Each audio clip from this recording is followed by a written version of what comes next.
When two young children named Diggory and Polly discover a tunnel that connects the attics of their row homes, they can't help but go explore it. My name's Sam, and this is my channel. Do do do do. Hey everybody, welcome back to my channel. If you're new here, my name is Sam, and it is finally July. The temperatures are rising, and that means it's time to head to the beach.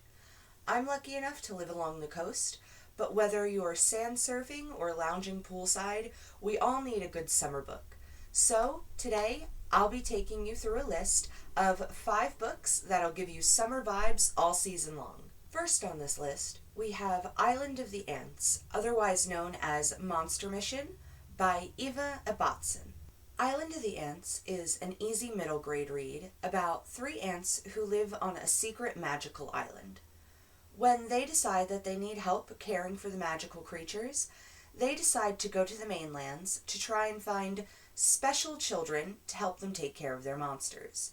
Now, hijinks ensue when one of the kids doesn't actually want to be there and calls his dad, letting him know about all the magic on the island.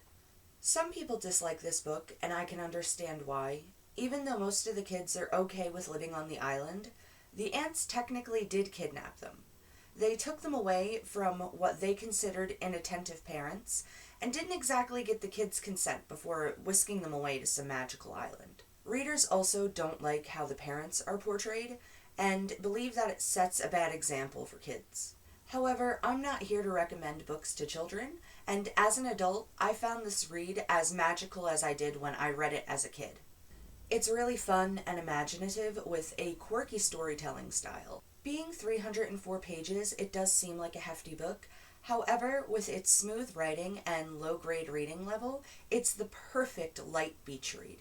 Second on our list is The Magician's Nephew.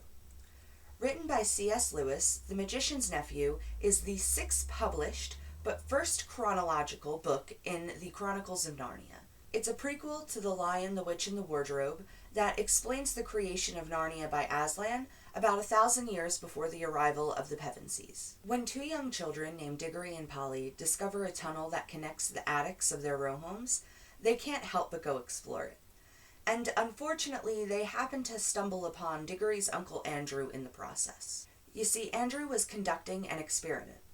He believed in the existence of parallel universes and was trying to create an item that would allow him to travel back and forth between his dimension and another. Polly's tricked into putting on one of these devices, which is actually just a ring, and when she vanishes in midair, Diggory goes after her to save her. And when he does, he finds something amazing. They've been transported to some kind of woodland with tons of puddles in it, and these puddles are actually portals to different worlds, one of them being Narnia. This book is all about adventure and fun. Unlike the other books in the Chronicles of Narnia, this book has a much lighter sense to it.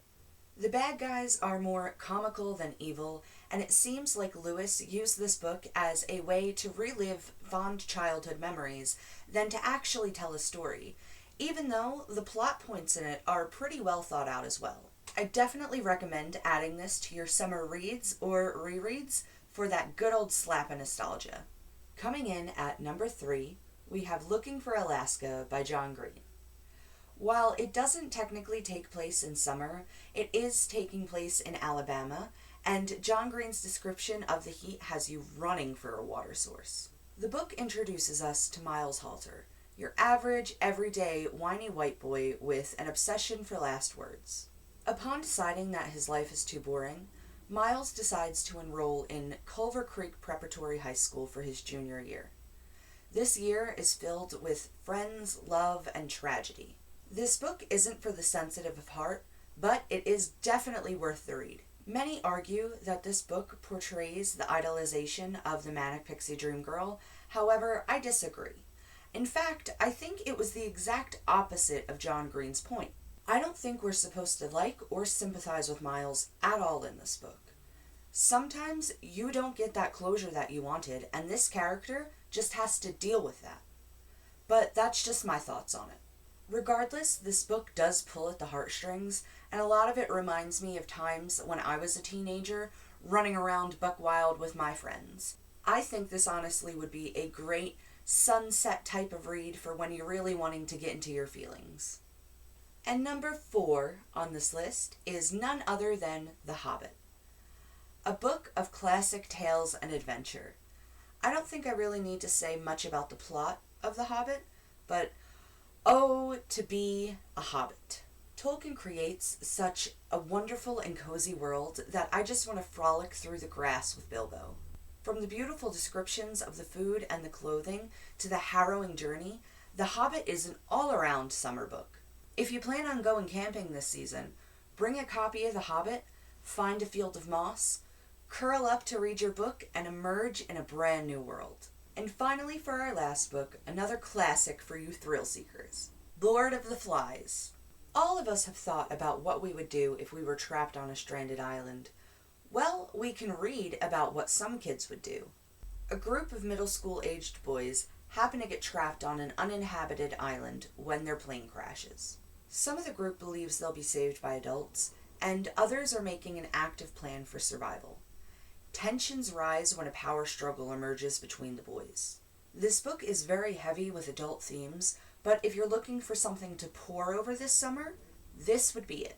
A lot is to be said about gender and race playing an important role in the outcome of events on the island, and the idea of societal versus individual needs comes into play a lot as well. If you're one of those people that needs a lot of engagement, Lord of the Flies is the perfect book to keep your mind sharp and keep you in those summer vibes all season long. Well, that's all I've got for you today. What are some of your favorite summer reading books? Drop a comment and let me know. I'd love to check them out. If you like this video, please like and subscribe. All my other social medias will be linked down below. And otherwise, I'll see you guys next week for more shenanigans.